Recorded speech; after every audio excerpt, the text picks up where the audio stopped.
Hello, I'm Natalie from Risk Managers, and today I'm going to talk to you about insurance audits. When we think about audits, we think of someone digging through all of our files to find a reason to throw us in jail for not paying our taxes. But insurance audits aren't quite that intense. Let's take a look.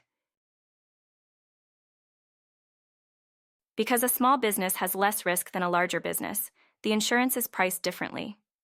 Insurance companies use payroll or sales numbers to determine the custom price for each business. An insurance audit is comparing your payroll and sales for the last year against the estimate that the policy was rated on.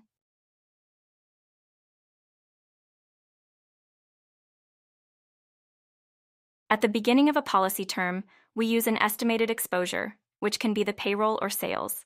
The carrier uses this to calculate the premium. At the end of the policy term, an audit is done to find the actual risk or exposure, which will produce the final audit premium. This can result in an increase or a decrease. Now, for your responsibilities as a business owner. Make sales and pay your employees. Run the business as best you can. But, throughout the year, keep good records of your work. Your sales and your payroll should be documented.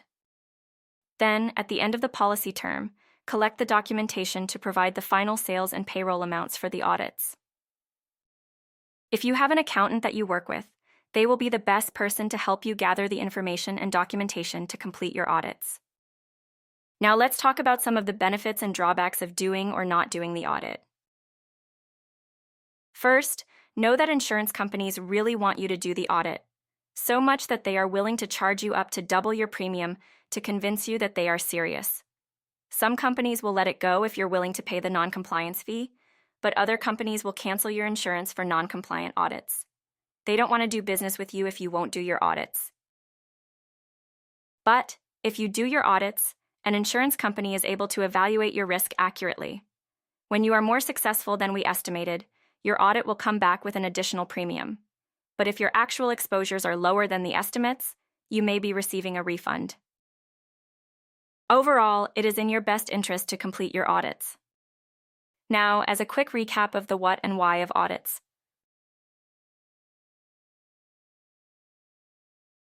At the end of the policy term, an audit is done to find the actual risk or exposure, which will produce the final audit premium. This can result in an increase or a decrease.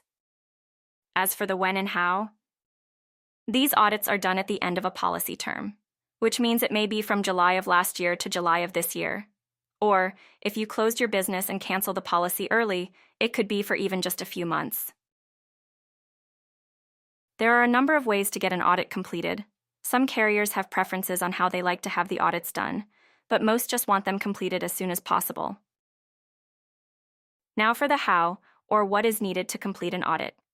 Remember that the purpose is to compare the actual payroll and/or sales to the estimates. So, we need to report those actual numbers with the documentation to prove it.